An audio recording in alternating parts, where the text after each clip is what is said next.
पति, पत्नी और नौकरानी। शीतल और अभिमन्यु की शादी को 5 साल हो चुके थे, लेकिन अभी तक उनका कोई बच्चा नहीं हुआ था। इसकी वजह से शीतल और अभिमन्यु परेशान रहते थे, लेकिन उन दोनों से ज्यादा परेशान थी शीतल की सास, यानी अभिमन्यु की माँ जानकी देवी। जानकी देवी चाहती थी कि जल्दी से जल्दी उनकी गोद में पोता या पोती आ जाए, और इसीलिए वो अपनी बहू शीतल को लेकर एक दिन हॉस्पिटल पहुंची। डॉक्टर मैडम, जरा ठीक से चेक करके बताइए ना। कई बड़े बड़े डॉक्टर को दिखाया है, लेकिन मेरी बहू माँ ही नहीं बन पाती। मैंने शीतल को बहुत अच्छे से चेकअप किया है। देखिए, बात यह है कि शीतल के अंदर माँ बनने की कैपेसिटी नहीं है। ये आप क्या कह रही हैं डॉक्टर साहब? कोई तो इलाज होगा ना, कोई दवाई दे दीजिए। देखिए, कुछ प्रॉब्लम ऐसी होती है जिनका कोई ट्रीटमेंट नहीं होता। आई एम सॉरी टू से, लेकिन शीतल कभी माँ नहीं बन सकती, क्योंकि उसके यूट्रस में अंदर से ही कुछ प्रॉब्लम है। घर आने के बाद क्या हुआ माँ? कहाँ लेकर गई थी आप शीतल को? अरे कहाँ लेकर जाती, डॉक्टर मैडम के पास ले गई थी, लेकिन तेरी बीवी तो कभी माँ बन ही नहीं सकती। मम्मी जी, इसमें मेरी क्या गलती?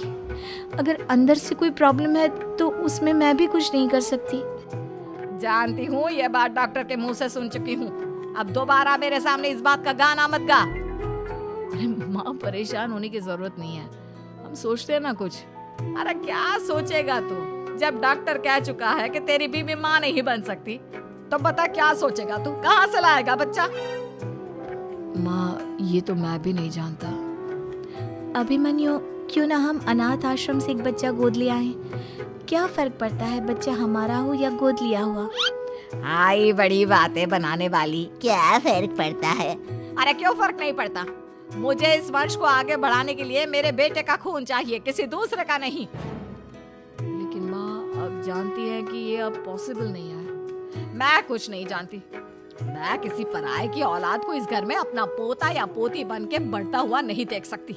मेरा वंश मेरे बेटे के खून से ही आगे बढ़ेगा। लेकिन मम्मी जी, ऐसा कैसे हो पाएगा? आप अच्छी तरह जानती है ना, मेरा और अभिमन्यु का बच्चा नहीं हो सकता। तो मैं अपने बेटे की दूसरी शादी करवाऊंगी, और अपनी दूसरी बीवी से ये मुझे बच्चा पैदा करके देगा। ये आप क्या कह रही हैं माँ? मैं किसी और से शादी नहीं करने वाला।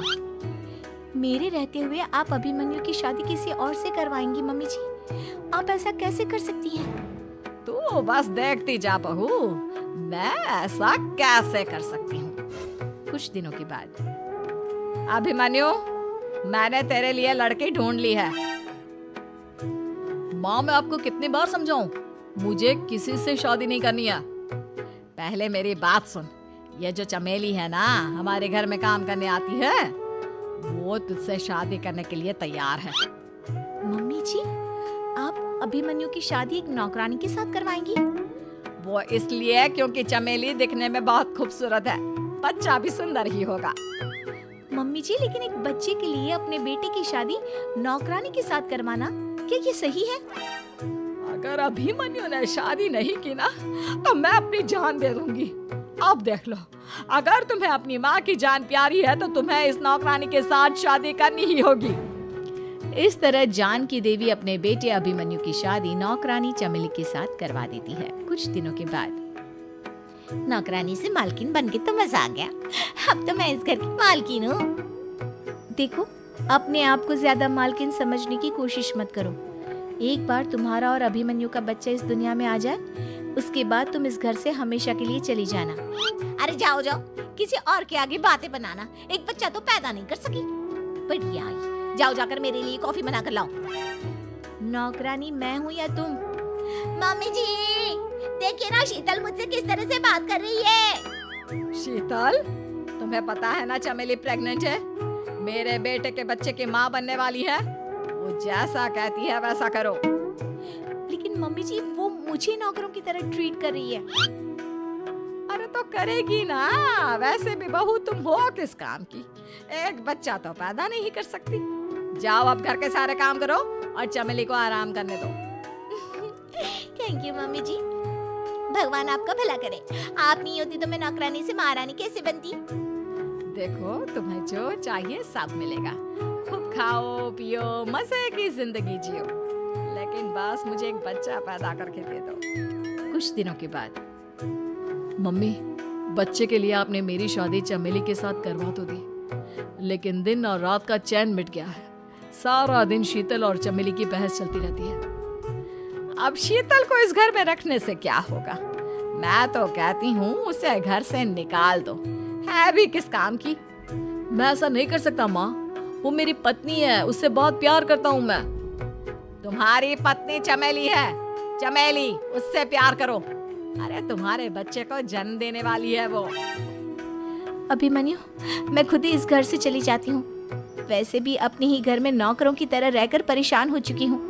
घर की नौकरानी मेरे ऊपर हुक्म चलाती है, वो तुम्हारी पत्नी बन चुकी है। अब मेरा इस घर में क्या काम? अभिमन्यु के बार बार रोकने पर भी शीतल उस घर से चली जाती है। कुछ दिनों के बाद चमेली एक बच्चे को जन्म देती है। भगवान ने मेरी सुन ली, मेरे बेटे का घर भर गया, उसका अपना बच्चा इस दुनिया में आ गया। मम्मी जी, बच्चे को हाथ लगाने से पहले मेरी एक शर्त सुन लो। तुम कहना क्या चाहती हो चमेली? आपकी मम्मी को बहुत शौक था ना अपने पोते को खिलाने का। अब देखो, इस दुनिया में हर चीज की कोई ना कोई कीमत तो होती है। तुम अपनी आधी प्रॉपर्टी मेरे नाम कर दो, बच्चा तुम्हारे नाम। अरे लेकिन मैंने अपने बेटे से तुम्हारी शादी करवाई है, अब ये सौदेबाजी कहाँ से आ गई? जो औरत अपनी बहू को घर से निकाल कर एक नौकरानी के साथ अपने बेटे की शादी करवा दे, वो तो सौदेबाजी कर ही सकती है ना। उसका कैसे भरोसा कर सकते हैं? मुझे बस आप लोगों की प्रॉपर्टी चाहिए, उसके बाद ही बच्चे को आप हाथ लगा सकते हैं। मैंने कहा था ना मम्मी, आप गलत कर रही हैं। देखिए, उसका नतीजा आपके सामने है। जब शीतल को पता चलता है कि अभिमन्यु और चमेली का बच्चा दुनिया में आ गया है, तो वो अपने घर पहुंचती है। अभिमन्यु, कहाँ है आपका बच्चा? क्या मैं उसे देख सकती हूँ? कुछ भी मत पूछो शीतल, माँ की हुई एक गलती हम लोगों पर भारी पड़ रही है। वो नौकरानी अपनी औकात पर आ गई है और अब हमसे अपनी आधी प्रॉपर्टी मांग रही है, वो भी बच्चे के बदले में। एक बात कहूँ अभिमन्यु, आप उससे कुछ भी देने से मना कर दो। अरे कैसी बात कर रही हो? मेरे बेटे की औलाद है उसके पास, ऐसे कैसे मना कर दे? मम्मी जी, वो अभिमन्यु का बच्चा नहीं है, वो चमेली और उसके बॉयफ्रेंड का बच्चा है। ये तुम क्या कह रही हो शीतल? ये देखिए वीडियो, चमेली और उसका बॉयफ्रेंड आपस में बातें कर रहे हैं कि उन दोनों ने मिलकर आपको बेवकूफ बनाया है और अब इस बच्चे के बदले आपसे प्रॉपर्टी भी हड़प लेंगे। हे भगवान, ये मुझसे क्या हो गया?